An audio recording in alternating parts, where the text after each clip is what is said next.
Hi, Peter. Very happy to have you tonight. This is going to be the first date of the North American tour tonight. So basically, how do you feel for this whole tour?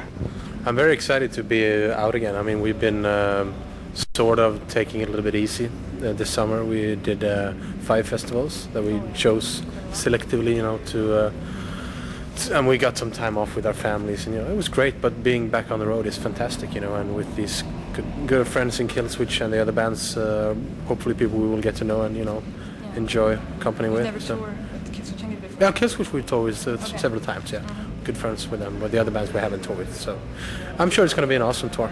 Okay. How do you feel usually on the very first date of a tour? I feel like I want to get it over with, because you know it's always like you know, popping the cherry of the tour. You know, you want to get the first show done and know that everything is going to work out fine.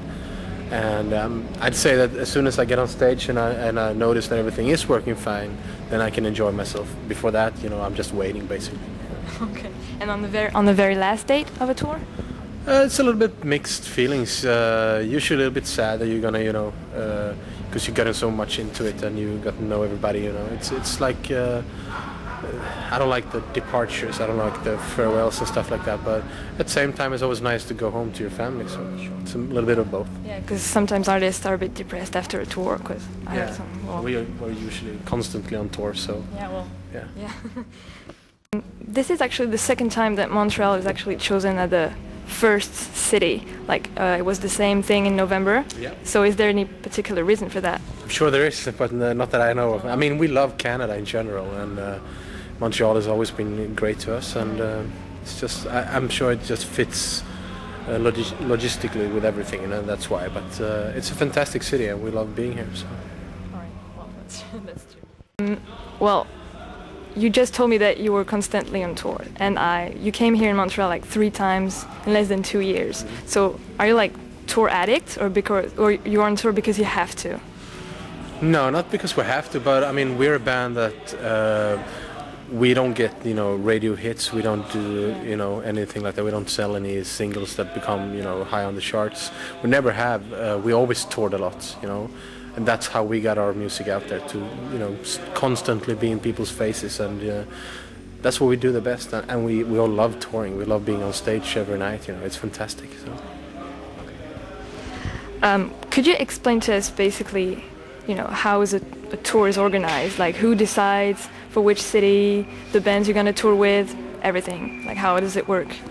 Usually works that you know, we make a record, and then we have booking agents and managers and stuff, and they all work together to get us out on the road. And obviously there are some suggestions made from the band, you know, what kind of supports we want, you know, and then we all talk about it. The manager and the booking agent talk about it, and you know, whatever comes out is what we like and what everybody like collectively, I'd say. So you still have your opinion to give? Of course, yeah, definitely. Okay. Yeah. All right.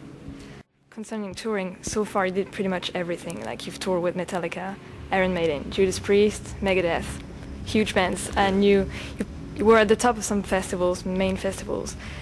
You traveled all around the world. For many bands, it's still a dream. So, is there something left that you would like to do? There are some countries I'd like to visit. I would love to go to China, for instance. We never been there. Never been to that? I would love to do that. But I mean, it's constantly, as a musician, we always set goals, you know, to push us further and to do more. Yeah.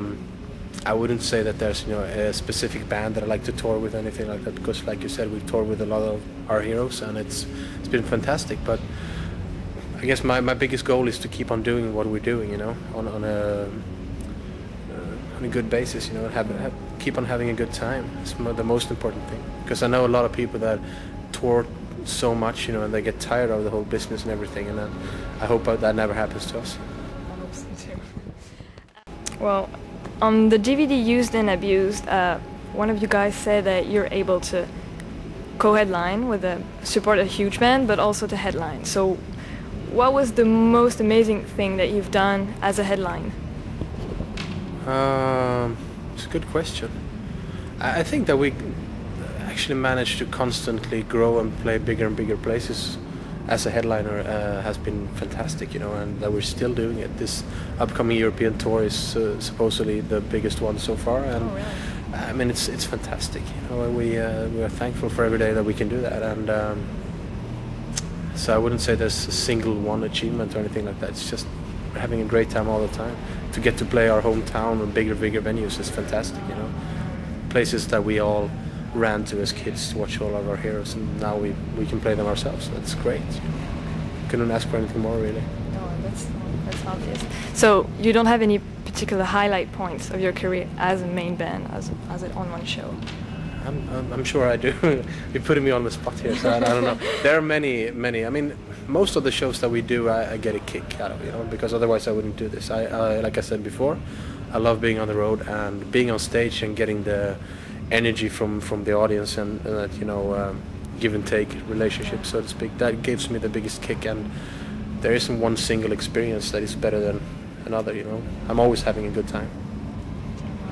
You have any preference for like huge venues or small audiences? Well, both of them have their perks, you know. The huge venues is really cool because you see the audience as a collective one, you know. You can see it moving back and forth and jumping up and down together, and that's really cool. But playing the smaller clubs, you get to be up front, you know, half a meter from somebody, and you see they're sweating, and you know that's amazing as well. So I'm not trying to be politically correct or anything like that. No, it's just that, you know, it's different on different days, you know. Should imagine, yeah. Wow. All right. On this DVD, you also say that, yeah, you're headlining and you're able to support. And also, you said, one of you said, I don't remember who it was, but saying that we could come to your birthday if you asked to. So my birthday is in 2 weeks. So can I count on you guys? Absolutely. Oh, awesome. Great. All right. For many bands, the first show in Japan is an amazing experience. But was it the same for you, or do you have any other country that made you feel like, whoa, we're in this place and that's amazing? Yeah, I think every time we went to a new country or a new part of the world, it's been amazing. Japan was fantastic the first time, you know. We only dreamed about it and read about it, you know, and it was fantastic. So was the States and Canada. You know, Canada, I'd actually say, not because I am in Canada now, but I'd actually say that Canada has given us the biggest support ever, you know, and it feels like coming home because it's very similar to Sweden. Really? Yeah, a lot of parts, I mean, especially like Vancouver and Toronto, places like that, is very similar to where we come from. And people are very friendly everywhere, and, you know, it always gives me a huge rush to play in Canada. Also, like Mexico, and we got to go to South America for the first time earlier this year, and that was fantastic as well. When people are really passionate and they show that to us, you know, you get a kick no matter where you are, because you go there without any expectations, and even if you get a good response, it's fantastic. Your band, In Flames, is famous for huge visual performances on stage. So, do you guys take part of, you know, choosing all the lighting effects, the screens, the fire things around, all the cool stuff?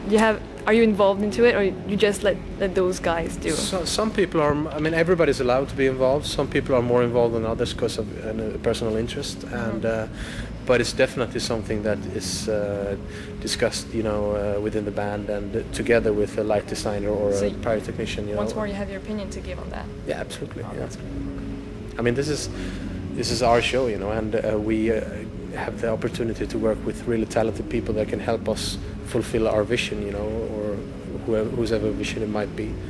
Yeah. And yeah, that's fantastic, you know.